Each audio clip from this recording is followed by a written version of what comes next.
Olá, sou Célio Turino, sou historiador, sou escritor. Já estive presente na Feira do Livro em Volta Redonda, não recordo exatamente o ano, creio que em 2013. E foi uma grata satisfação acompanhar todas as atividades. Naquele encontro, nós estávamos presencialmente, né? Então a interação ela podia ser de forma mais intensa. Agora, eu tem que fazê-la gravando aqui, por um mecanismo virtual. Estou fazendo isso da minha casa e do escritório, onde eu tenho meus livros, e gostaria até de apresentá-los para vocês. Isso porque é muito importante que a gente crie uma aproximação, né? Nos encontremos de alguma maneira. Foi isso que as pessoas têm feito, é isso que as pessoas têm feito desde que aconteceu a pandemia, né? E daí fomos acelerando esses processos de comunicação virtual, né? De tentativa de interação pessoa a pessoa, né? Dizem que precisamos viver sob distanciamento social. Eu diria que não exatamente houve um distanciamento social, mas um distanciamento físico, porque socialmente nós buscamos estar juntos, construímos ações coletivas. Por exemplo, o ano passado participei bastante da formulação e mobilização em torno da lei Aldir Blanc, que foi uma alternativa para a cultura que se espraiou por todo o país, né? Tudo foi feito por esses mecanismos digitais. E agora também participando de feiras e de encontros do livro, né? Então, primeiro, apresentando aqui os meus livros preferidos, né? Eu, bom, gosto muito de história e guardo alguns de tempo, né? Aqui são de história universal, também de literatura. Tem um livro que eu guardo como um objeto muito querido, muito antigo, é Os Miseráveis. É a única lembrança que eu tenho do meu avô, e gosto muito desse livro. E quando tinha 13 anos, logo depois dele ter falecido. E o mantenho como recordação também, os clássicos. Aqui os meus livros, né, de minha autoria, quando são editados em outros países, alguns, né, que esse aqui é o Ponto de Cultura, o Brasil de Baixo para Cima, que inclusive está disponibilizado em PDF gratuito, para quem quiser encontrar. Ele saiu em várias edições. Também Na Trilha de Macunaíma, que em breve terá o lançamento de uma nova edição, atualizada, né, em função do centenário do modernismo, da Semana de Arte Moderna. Esse é pelo SESC e pelo Senai. E o livro que eu fui convidado para falar hoje, que é esse aqui, Por Todos os Caminhos, Pontos de Cultura na América Latina. Desde 2011, eu tenho percorrido a América Latina a convite de movimentos de cultura e comunidades, em favelas, em aldeias indígenas, junto a coletivos de cultura digital, de software livre, grupos de teatro, do México até a Terra Mapuche, no sul do Chile, até a Argentina, passando pelo Peru, Bolívia, Equador, Colômbia, América Central, os seus diversos países, né? E pelo México em particular também, fiz várias imersões. Creio que no total umas 50 viagens eu fiz ao longo dessa última década. A cada viagem eu vi algo diferente e tinha vontade de compartilhar com as pessoas, né? Como, por exemplo, sobre a educação do povo Totonaca. O povo Totonaca ele vive no no estado de Veracruz, no litoral atlântico, né, no lado caribenho do México. Os Totonaca foram o primeiro povo que teve contato com os conquistadores espanhóis, se aliaram, inclusive, ao Cortés, porque eles eram dominados pelos astecas, E eles eram considerados os atenienses da Mesoamérica, né? Tinham cidades magníficas, construções em pedras, pirâmides, né? Às vezes as pessoas têm uma ideia de que as civilizações pré-colombianas foram somente dos maias, astecas e incas. Não, houve muitas outras civilizações. Uma delas a do povo totonaca. E eles mantêm a sua cultura e suas tradições até hoje. Chegando ao território dos Totonac, eu sinto um cheiro de enxofre muito forte. Eram poços de petróleo em volta do território todo. De um lado, uma cidade de Altarrim, uma cidade com 1.500 anos, e do outro, os poços de petróleo, também uma cidade moderna, e de outro, uma escola. Uma escola que os Totonaca resolveram fazer para os não Totonaca, para educar os não Totonaca. A educação Totonaca é muito interessante. Aliás, é um aprendizado para a gente. Eu escrevo um capítulo sobre isso. Ela é toda baseada no despertar do dom. Uma pessoa ela só é feliz quando ela encontra o seu dom. E todas as pessoas nascem com o dom. Inclusive, os totonacas sabem que o dom está definido no cordão umbilical da criança. Mas a parteira, inclusive, sabe qual será o dom daquela criança, mas ela não pode dizer, porque a criança tem que descobrir por ela mesma. E ela faz isso percorrendo as várias casas totonaca da educação. São 14 casas. A casa do algodão, a casa da madeira, da medicina, da palavra florida, dos voladores, que é uma dança que eles sobem um palco com 30 metros de altura e vai um flautista. Eu tenho até as fotos no livro, vou mostrar para vocês. Tem um flautista que ele fica tocando música e outros 4 bailarinos se amarram na cintura e eles vão descendo, fazendo um verdadeiro balé aéreo, né? Uma coisa linda. É uma comunicação do mundo superior com o mundo inferior, né? Então, eles fazem esses rodopios aqui. O que eu percebi que deveria ser transmitido a partir da educação totonaca? Imaginem se ela fosse aplicada na educação ocidental, capitalista, educação contemporânea que a gente aplica, né? Toda voltada para quê? Para o mercado de trabalho, para a domesticação das crianças e dos adolescentes, para a formatação das pessoas. O oposto da descoberta do dom, né? E quando a pessoa descobre o dom, ela encontra a felicidade. E se a gente tem uma educação que reprime a descoberta do dom, isso significa que as pessoas serão infelizes. Essa é a lição que eu aprendi lá. O que está no capítulo aqui? Aí, atravessando também, México, fui para o deserto de Morelos, em uma ecovila, Huehuecoetil, em Tepoztlán. Lá eu conto a história de um personagem da qual tenho uma amizade, inclusive, que é o Alberto, e ele iniciou a caminhada dele, até inicialmente era o título do livro, era o título do capítulo dele, depois que eu resolvi aplicar no livro, né, no livro como um todo.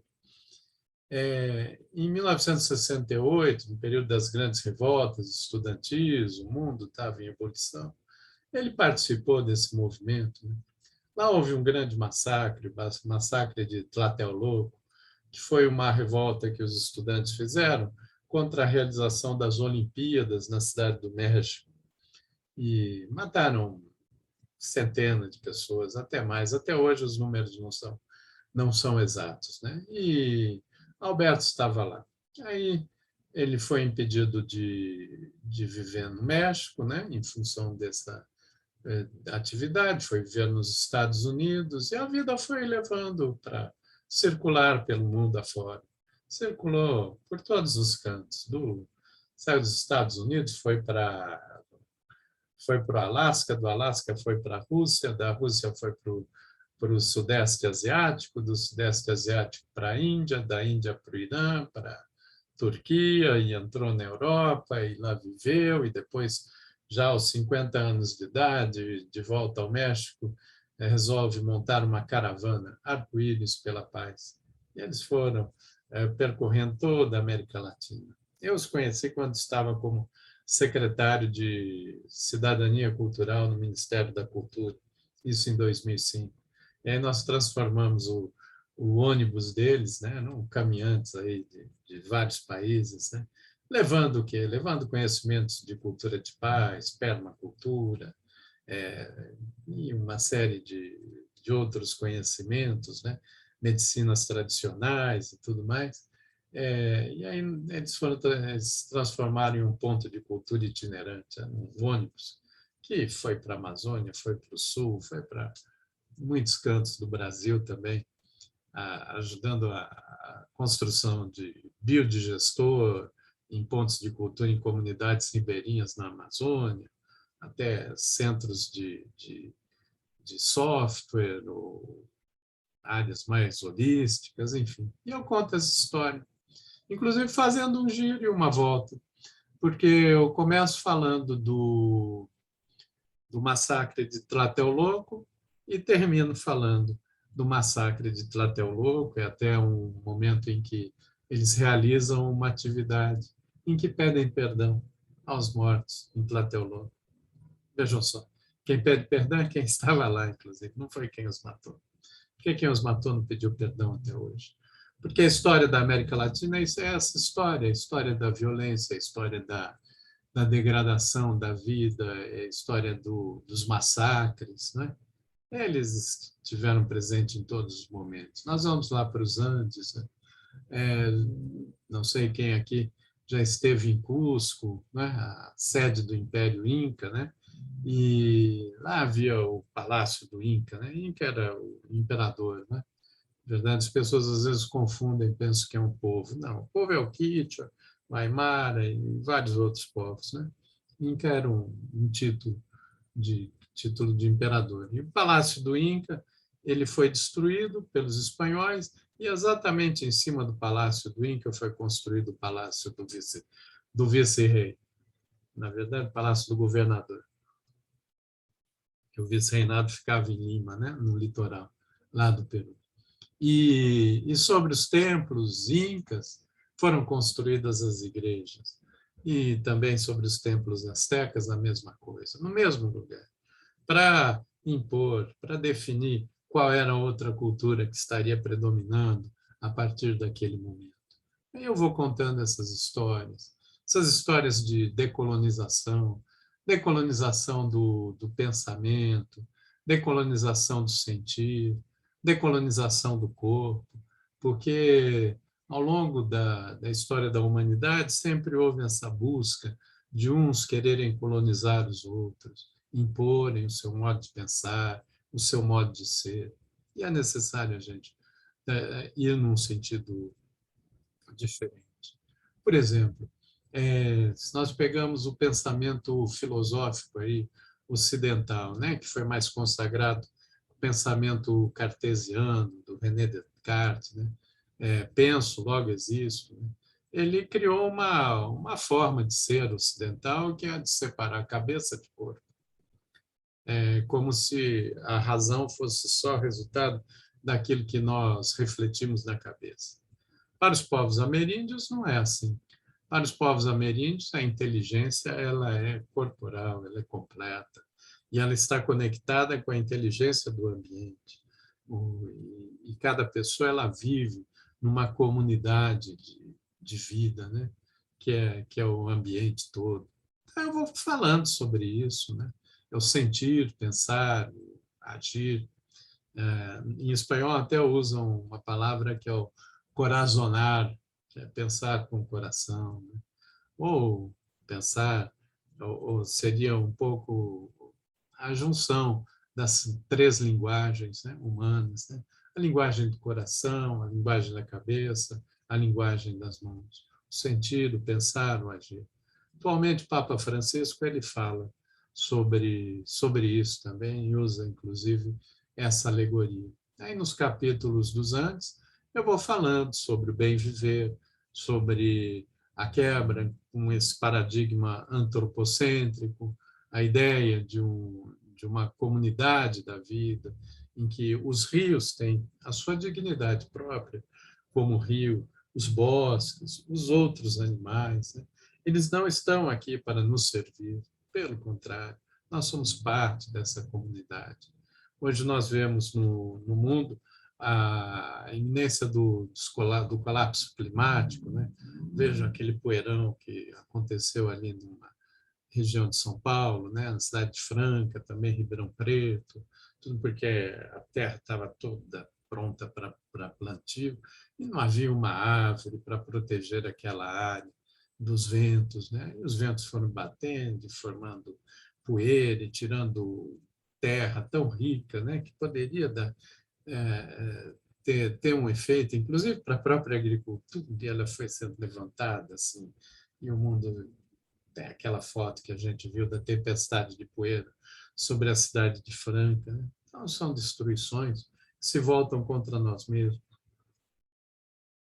Os povos ameríndios têm essa sabedoria ancestral, que é diferente. E ela é traduzida em diversos idiomas. Em Quechua, seria Sumac Calçai, né?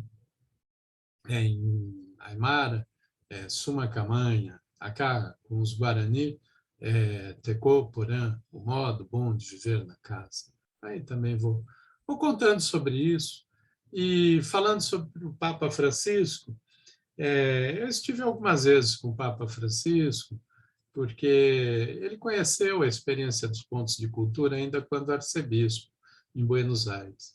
Daí ele gostou muito da ideia, e quando Papa, ele pede para a assessoria dele localizar quem tinha pensado esse projeto, né? E ele chegou a mim, me convidam para encontrar com eles, foi em 2015, e também para fazer algumas palestras ali, depois fui outras vezes também para o Vaticano, e sempre a convite, e em uma das minhas conversas, eu entreguei o livro Ponto de Cultura, o Brasil de Baixo para Cima, para ele, falei com entusiasmo de como se deu essa experiência no Brasil e de como eu estava percebendo o que estava acontecendo na América Latina, né? Já tinha realizado várias viagens. Daí ele me lançou um desafio e falou, então escreva um livro sobre a América Latina.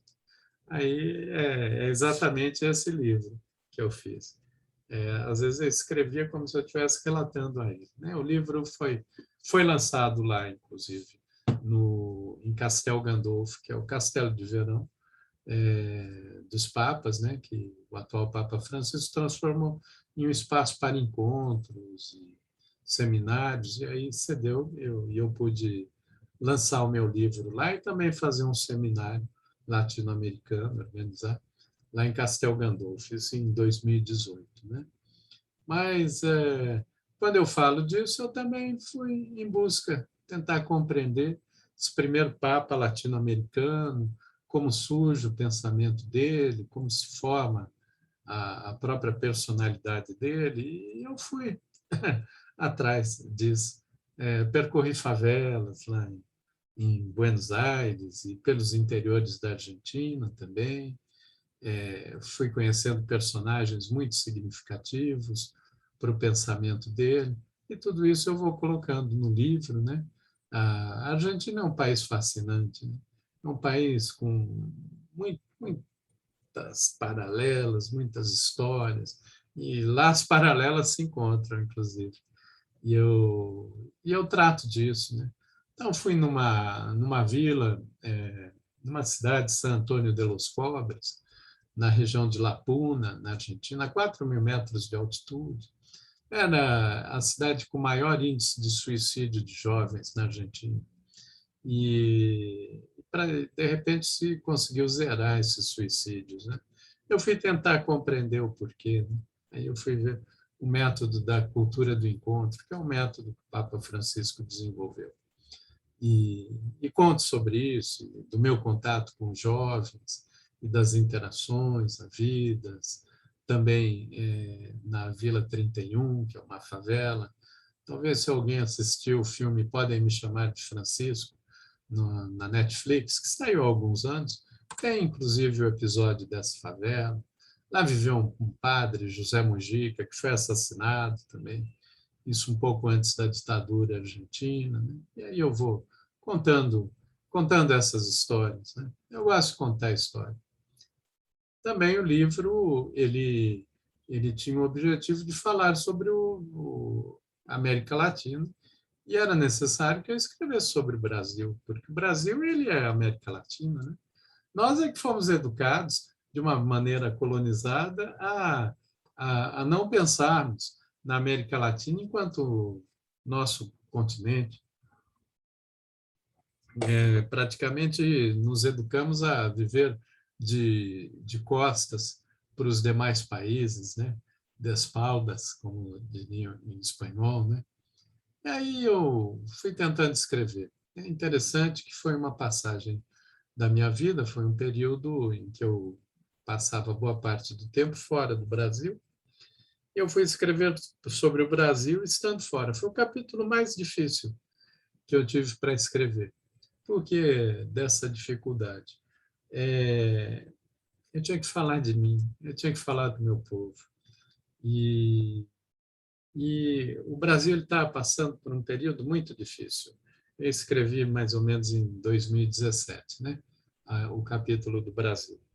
E eu queria compreender como que um país que brilhou tanto, foi tão referência para tanta gente, e eu percebia isso, tanto que os convites que eu recebi para falar sobre a experiência brasileira dos pontos de cultura foram muitos países.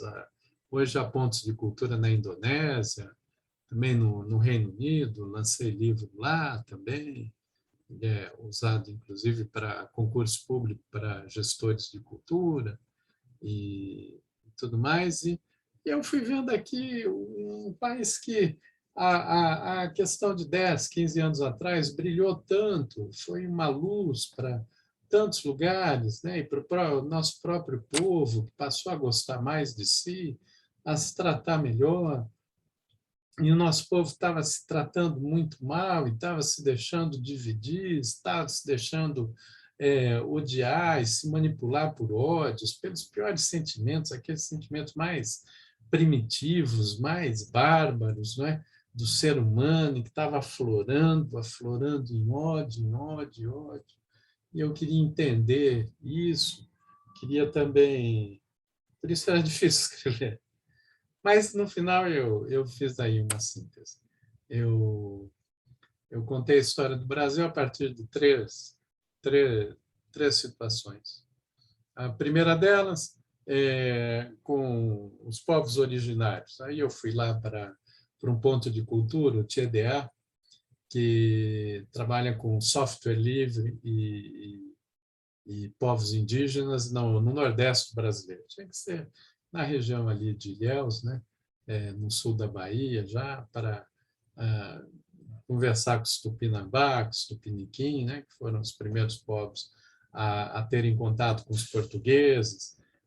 Puxo, inclusive, uma passagem do Pero Vaz de Caminha, da Carta do Caminha. Eu gosto da Carta do Caminha, acho muito poética. E há um trecho que ele diz que é quando a frota do Cabral está chegando na praia, está perto da praia, e aí ele tem um trecho que ele diz assim: além do rio, eles apareceram todos nus, com os corpos fortes, e riam muito e dançavam. Foi quando Diogo Dias, almoxarife de Sacavém, que é homem gracioso de prazer, era um homem de circo, se atira ao mar e vai com eles dançar. Junto com ele, um gaiteiro nosso com sua gaita. Eles se encontraram e riram e dançaram muito. Esse foi o primeiro encontro simbólico entre europeus e os povos originários dessa terra que veio se chamar Brasil. Os portugueses foram recebidos com festa, foram recebidos com dança e retribuíram também, como nesse episódio do Diogo Dias. Depois, a gente sabe o que aconteceu. Todo morticínio, todos os horrores, né? Toda a destruição dos povos indígenas, os massacres, né? E tudo mais que aconteceu. Eu queria buscar esse ponto aí de encontro, né? Porque aqui também é a terra do encontro. Darcy Ribeiro falava sobre isso. E aí eu vou falando sobre as retomadas de território dos povos indígenas, inclusive algo que está muito presente hoje, que é exatamente a votação do marco temporal, né, para demarcação de terras indígenas, né? Então, eu já tratava desse assunto. Um segundo recorte, eu fui para a cidade de Tiradentes, na zona sul de São Paulo, extremo leste, um bairro de periferia, aí, com mais de 100 mil habitantes, aquelas casas de quarto, todas iguais, em que aqueles hábitos de jogar os pobres para as periferias, né? Em bairros sem grandes recursos urbanos e tudo mais. Aí eu falo de uma experiência que é o do Pombas Urbanas, um grupo de jovens que começou com o teatro, a partir da ação de um peruano, Lino Rojas, que depois veio a ser assassinado, falo sobre isso também no livro, e, e eles encontraram um espaço vazio, era um supermercado abandonado, e ali sonharam em fazer um centro cultural e fizeram um belo centro cultural, que hoje funciona, tem até energia solar, tem um teatro muito bonito, biblioteca, e fazem grandes espetáculos, também encontros internacionais, e grandes produções, tudo a partir da periferia. E o terceiro lugar, eu fui em busca da nossa matriz africana. Queria falar sobre a história dos griots. Quem são os griots? Os griots são as enciclopédias vivas, são os detentores dos conhecimentos tradicionais dos povos e que vão transmitindo todo esse conhecimento pela oralidade, pela música, pelo gestual. A palavra griot, ela é um afrancesamento de várias palavras que existem nos territórios africanos, sobretudo ali na região da costa do Senegal, da Nigéria, e que em cada idioma tem uma palavra, né? Em idioma do Mandem, que é lá do país do Mali, que seria em Dieli, ele seria Dieli, na verdade, o que seria o griot, essa enciclopédia viva, né? Mas em cada lugar havia as palavras. Na época da escravização, sobretudo os portugueses, né, que eram grandes escravizadores, também brasileiros, né, sabem que os traficantes de escravos eram conhecidos também como brasileiros, né, isso no século XVIII. E quando os portugueses aprisionavam os escravizados, eles juntavam povos de diferentes etnias e nações para que eles não tivessem relações de solidariedade entre si. Alguns eram até inimigos. E deixavam esses povos acorrentados no porto lá de Cachel, na Guiné, então, em tantos lugares, né? Também em Cabo Verde, que eram ilhas ali na costa da África, e deixavam acorrentados por 30, 40 dias para depois fazerem a travessia. E as pessoas estavam absolutamente despossuídas, perdiam todas as suas memórias, tinham todos os seus bens, né? Elas tinham que esquecer, inclusive, das suas memórias. Tinham que dar voltas numa árvore, árvore do baobá, para se esquecerem, deixarem tudo para trás, né? E irem ali em holocausto para uma terra desconhecida. Eis que apareciam os griots. Os portugueses davam o nome de gritadores, porque essas pessoas elas gritavam muito e falavam uma língua estranha para os portugueses e tinham um cabelo diferente, cheio de tranças e colares e uma roupa diferente, e instrumentos musicais diferentes para os europeus.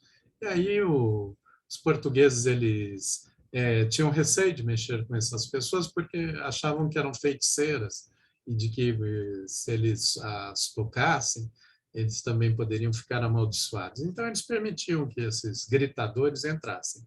E eles dão o nome de gritador, daí griot, no afrancesamento.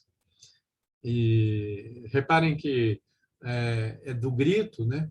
Do grito da ancestralidade, do grito da Mãe África, que se transmitiu todo aquele conhecimento que veio para cá e foi recriado nos quilombos, também na capoeira, e tem o grito da capoeira, e também no samba, tem o grito do samba, e tem o grito para começar o jongo, né? Ele vem daí.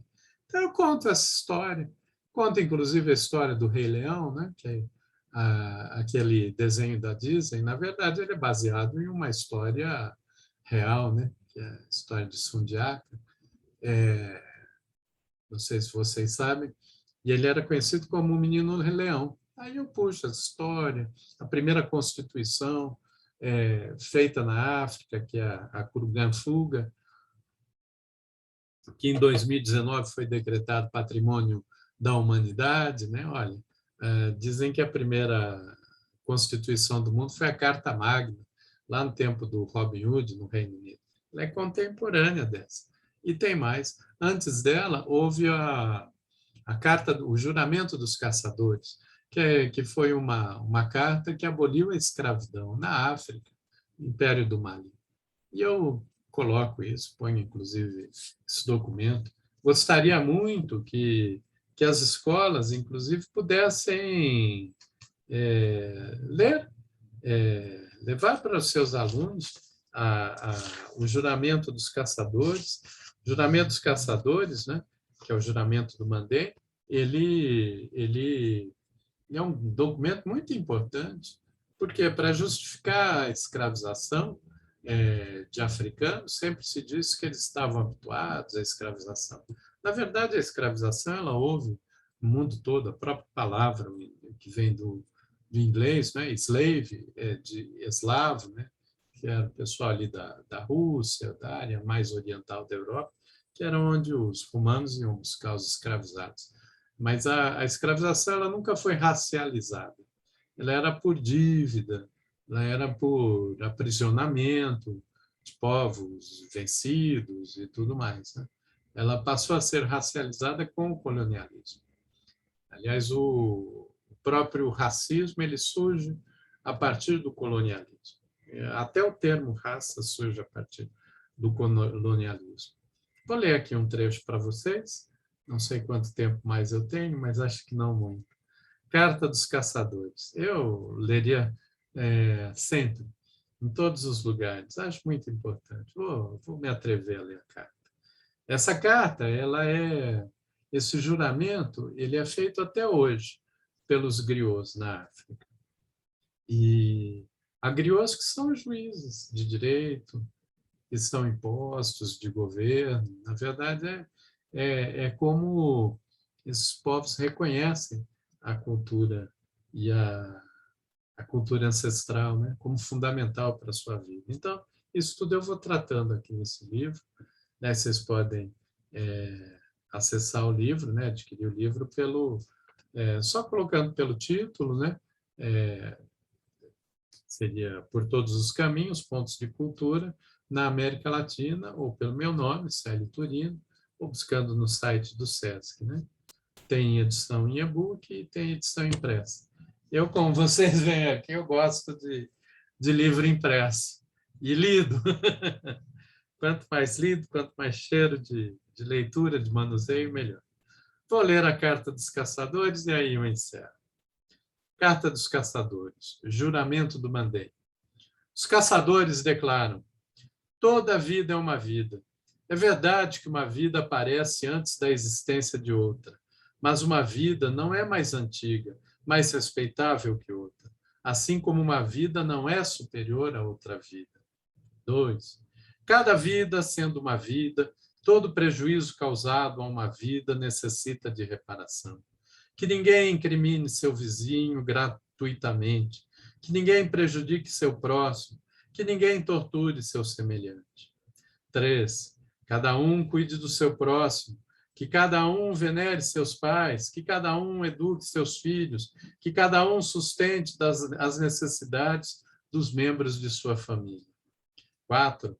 Cada um cuide do país dos seus pais, sobretudo o povo, porque cada país, cada terra que vê o povo desaparecer de sua superfície, tornar-se-ia saudosa imediatamente. 5. A fome não é coisa boa, a escravidão tampouco. Não há pior calamidade que essas coisas no mundo. Enquanto tivermos a aljava e o arco, a fome não matará ninguém no Mandém. Se, por acaso, a fome vier a enfurecer, a guerra nunca mais destruirá as aldeias para capturar escravos. Ninguém mais porá um cabresto na boca de seu semelhante para vendê-lo. Ninguém será mais espancado ou executado por ser filho do escravo. A essência da escravidão está hoje extinta. De um muro a outro, de uma fronteira a outra do Mandém. As incursões com capturas estão extintas a partir de hoje no Mandém. Os tormentos nascidos desses horrores que acabam a partir de hoje se acabam a partir de hoje no Mandém. Que provocação esse tormento! Os ancestrais nos dizem que o homem, como indivíduo feito de ossos e carnes, medula e nervos, pele coberta de pelos e cabelos, se alimenta com comidas e bebidas, mas sua alma, seu espírito, vive de 3 coisas: ver o que ele quiser ver, dizer o que ele quiser dizer, fazer o que ele quiser fazer. Se apenas uma dessas coisas viesse a faltar na alma humana, ela sofreria e certamente se consumiria. Os caçadores declaram: cada um dispõe de sua pessoa, cada um é livre a agir, cada um dispõe dos frutos de seu trabalho. Assim é o juramento do Mandém, destinado aos ouvidos do mundo inteiro. Mandém era um império, né, que ficava até a costa da África, né, ela faz aqui, a parte que geologicamente se encontra com o Brasil, né? Acho bonito. Há milhões de anos, centenas de milhões de anos, era um continente junto ao outro, né? E foram se separando. Nessa costa aqui, que é em torno hoje do Senegal, do Golfo da Guiné, o Mali, também Burkina Faso, que é um país ali no interior, que é exatamente onde foi declarada a Constituição pelo Rei Leão, né? No final do filme tem, inclusive, aquela pedra existe mesmo, no final do desenho animado, que é a Curuganfuga. Então, ali houve um reino que declarou, em 1322, antes dos portugueses chegarem aqui à terra do Brasil, o fim da escravidão, antes que qualquer outro lugar do mundo tivesse feito. Depois ela voltou, mas aí eu conto na história. Então, essa é uma forma que eu encontrei de render minha homenagem ao Brasil, aos nossos povos constitutivos, falar desses mais esquecidos e desses mais silenciados. E aí eu dei o título do capítulo de Braços Abertos. Eu, inclusive, me reencontrei com esse sentido do Brasil. Eu estava entristecido com o que viria a acontecer com o nosso país e que veio a acontecer, né? Não há como alguém ficar satisfeito vendo nossos compatriotas tendo que pegar osso para alimentar a sua família, né? Não há como ver a volta da fome, as pessoas não terem condições de ter um gás em casa para cozinhar a sua comida, né? E mães morrerem porque usaram álcool para atear fogo ali na madeira. Não é certo. Não é certo que a gente viva numa situação dessa. O Brasil e o mundo todo é um lugar muito abundante, há muita riqueza, há muitos recursos. O problema é que ele é desigualmente expropriado, né? Tem essa ideia de expropriar, de tirar, de tirar. Então, a gente tem que parar de tirar e aprender a conviver, porque se a gente aprender a conviver, nós vamos conseguir conviver bem entre todos nós.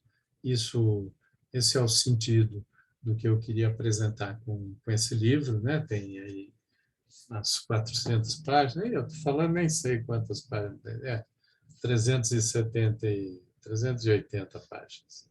Esse é o livro, tem algumas fotos também, foi resultado de viagens de escuta que eu fiz. Escrevo também uma biografia comunitária da cidade de Medellín, que é um grande exemplo, né?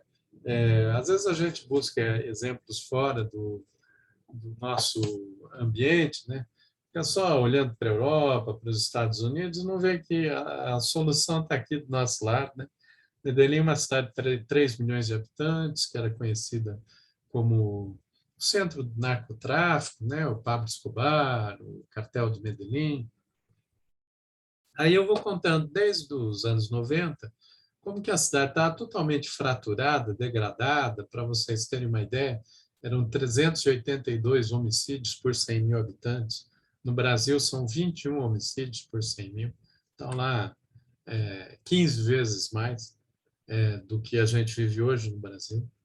E como que eles conseguiram, ao longo de 20 anos, a partir de movimentos culturais, de movimentos comunitários, com a experiência também da teologia da libertação, eles conseguiram serzir aquela cidade, né, e estabelecer um outro padrão de convivência, né? Hoje eles têm metrô por teleférico, tem grandes belezas lá. Aí eu vou contando tudo isso, contando a história desses personagens, né?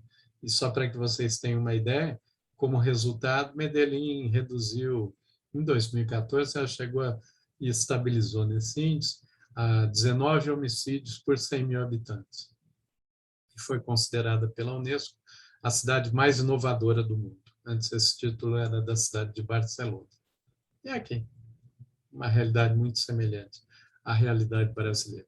Então, são histórias que eu ofereci para compartilhar com as pessoas. Não era certo que, tendo visto todas essas experiências, tem outras também, sobre Guatemala, sobre El Salvador, sobre Bolívia, enfim, Chile, que eu fui contando e que eu compartilho agora nesse livro e agradeço imensamente o convite para fazer esse lançamento aqui, virtualmente. No futuro, espero que fazer presencialmente, porque saibam que não há nada que deixe um escritor mais feliz do que poder autografar um livro. Pelo menos a minha é assim, eu gosto. E quanto mais puder fazer, melhor, porque a gente solta a ideia para que ela ganhe o mundo, né? E para que uma ideia se junte com outra e com outra, e assim a gente vai construindo outras ideias. E no caso do Brasil, especificamente, que a gente consiga se reencontrar com a nossa alma brasileira, porque há muito de feio, muito de mesquinho, muito de violento, de bárbaro, que está sendo mostrado da nossa parte, enquanto povo. Mas nós também temos a nossa parte bonita, nossa parte solidária, a nossa parte criativa, nossa capacidade de invenção, nosso molejo, e ele se estabeleceu, sobretudo, foi nas periferias aí desse nosso imenso país, que veio a levar o nome de Brasil, essa árvore de caule vermelho, que tem sangue na veia, e o Brasil tem sangue na veia, e a gente vai mostrar que o nosso sangue é um sangue bom, um sangue que vai permitir ainda fazer brotar um país como nunca se viu. E um país integrado com esse ambiente da América Latina, e um país que vai aprender a respeitar o seu ambiente, um país que vai aprender de novo, né? Se a gente desaprendeu a gostar de si, se a gente se deixou ser cultivado pelos ódios, pelas fake news, pelas mentiras em profusão, que resultaram nessas calamidades todas, a gente também vai aprender, vai reaprender a se tratar bem, e isso vai acontecer, tenho certeza. E encontros como esse, como a Feira do Livro de Volta Redonda, eles têm esse significado. Então, grande abraço a vocês e espero que a gente se encontre na próxima vez de maneira presencial.